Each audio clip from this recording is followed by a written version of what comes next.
white barbecue sauce? I've never heard of it, I've never tasted it, and I've certainly never thought about making jerky with it. But people keep suggesting it to me, and once I looked it up, I think this one might be one of the wildest test kitchen flavors we've ever made for beef jerky. When most people picture barbecue sauce, it's usually red, it's sweet and sticky and smoky. But in 1925, Big Bob Gibson shocked people with something totally different. White, creamy, sharp, tangy, and bold enough to drench entire smoked chickens in it. Do you know what his secret ingredient was? Mayonnaise. That's right, mayo. I know a bunch of you just made a face when I said that. And here's the funny part, especially on the internet, people fight over mayonnaise brands. Duke's, Hellemans, Miracle Whip, it's like barbecue politics. Everybody swears there's only one brand to use, and if you use the other brand, you're a total degenerate. Let's just say the mayo business can get a little personal. Outside the South, most people have never even heard of this. If you're from Alabama, it's gospel. If you're not, you're probably thinking, mayo on barbecue? Which is exactly why we're gonna try it on jerky. Okay, so here's my question for you. Have you ever tried the Alabama white sauce? Tell me in the comments, is this stuff really legendary or is it just completely blasphemy?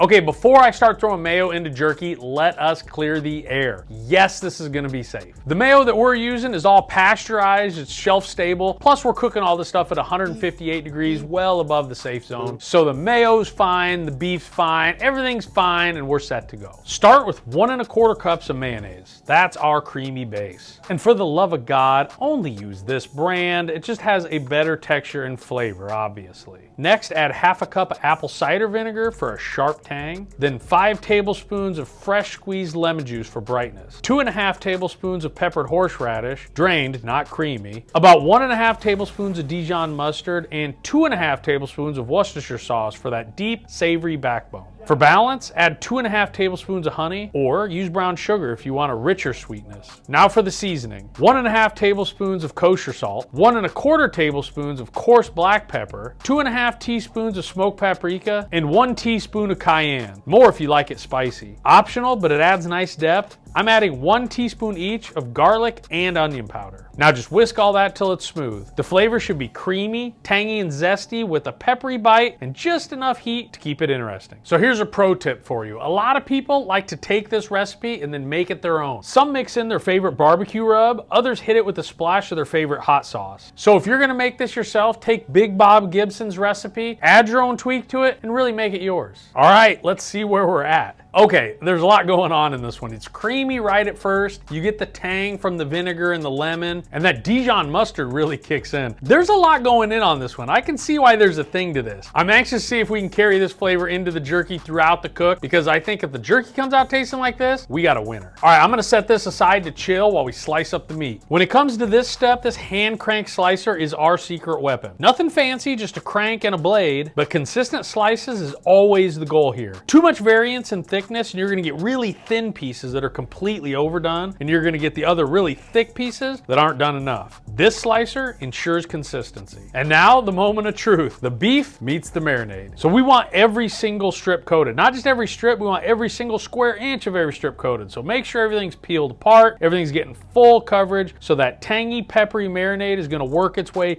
deep into that beef overnight. By tomorrow, we'll know if Alabama white sauce can cross into jerky, or if this was just a total waste of our time. Day 2, and our beef has been soaking in the Alabama white sauce overnight. It is now time for us to see if this mayo magic is gonna hold up in the dehydrator while we make it into jerky. Now, when you're laying these things out, don't crowd the rack. Every strip needs breathing room. Think of it like airplane seating. You need that little buffer. Nobody wants that middle seat filled with somebody else spilling over the top of your armrest. Let these strips breathe. We want that tangy sauce clinging to every strip, but not puddling up underneath. We don't want mayo puddles. Mayo puddles are not the move when you're making this. Once it's all loaded, we set the dehydrator to 158 degrees Fahrenheit, and then I'll start checking this, kind of babysitting it around the 3-hour mark. And while the dehydrator does its thing, because let's be honest, watching jerky dry isn't the most thrilling thing I've done all day, do me a favor, would you? If this video gives you a new idea, makes you laugh, or just made you think about mayo differently, consider sharing it with a friend, would you? All right, so we're about 2.5 hours in, and the jerky's starting to tighten up a little bit. It's still pretty flexible and still has quite a bit of dampness to it, but this is the perfect time for this next step. We're gonna hit it with another light light coat of that Alabama white sauce, a mid-cooked glaze like this, will really help lock in that flavor and give us a stronger punch when it's finished. If this comes out like I think it will, that tangy kick is gonna be all over every single strip of jerky.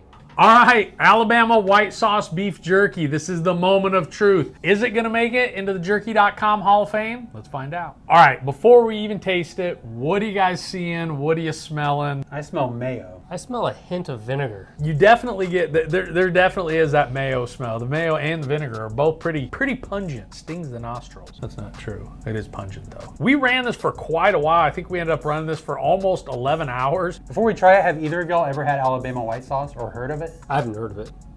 Never. No clue. So no taste expectations. Do you even know what's in it? No. I'm about to eat it though. All right, let's go. I definitely get mayo, like very strong mayo. Not necessarily in a good way either. Hate it. Hate. Yeah. I'm indifferent, but I lean more towards hate. Okay, let's start with what you hate. The mayo is strong, and the mayo mixed with beef is kind of off-putting. I thought I would love it because I like mayo on my burgers, and in a good amount too. This ain't it, Chief. This ain't it.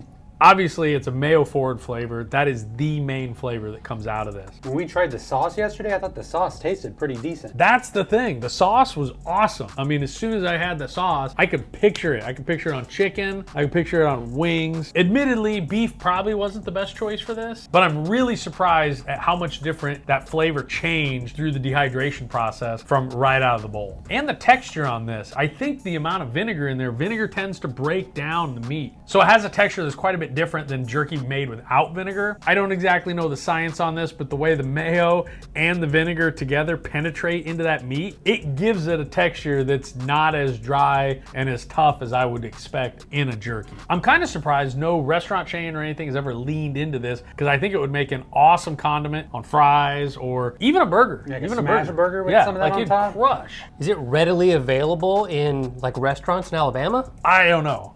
I have not spent much time in Alabama. I don't know. If you're from Alabama or know anything about how well this is stocked up in stores or restaurants, let us know, because I think it should be a thing that's readily available. Okay, flavor-wise, does it remind you of anything? Anything at all? Is there a dish? Is there something we can relate to with this flavor? I'd say ranch to some degree. We've experimented with some ranch flavors, and I can pick up on some similarities there. Yeah, the mayo really adds some of that creaminess that you Yeah. get from a ranch. So it is similar in that sense for sure. Mayonnaise on a burger patty. That's all I as close think as you of, can relate it. If this was a dry seasoning, if this was a dry rub, would you have a different opinion? Mayo powder. Is that a thing? I think I might like it more because I like mayo. Here's the big question, and I think I already know the answer. Does the Alabama white sauce beef jerky earn a place in the jerky.com Hall of Fame? No. No. Absolutely not. I don't know if there's even room to play with this mayo type thing. I mean, we might continue to play with it. If you guys got any ideas on what we could have done differently, how to incorporate this in, I think there may be an opportunity there for the flavor somewhere in there. It does have the creaminess to it, which is always interesting in a jerky, but I don't know where we go from here in the test kitchen with mayo at this point. Well, that's our take. What do you think? You think this thing has any merit to it whatsoever, or is this whole thing just a bad idea that we should never revisit ever again? Let me know down in the comments, or better yet, join to be an official taste tester. It's free to join. The link is down in the description, and you can be a part of all the exclusive drops that we do. I'll tell you right now, it won't be this one, because we drop brand new flavors every single month, but only to our official taste testers. Thanks a million for being a part of this jerky making adventure, and keep your ideas coming. I may make your suggestion in our next video. I'll see you next time in the jerky.com test kitchen. I don't mind the mayo flavor in it. You know, it was just too overwhelming.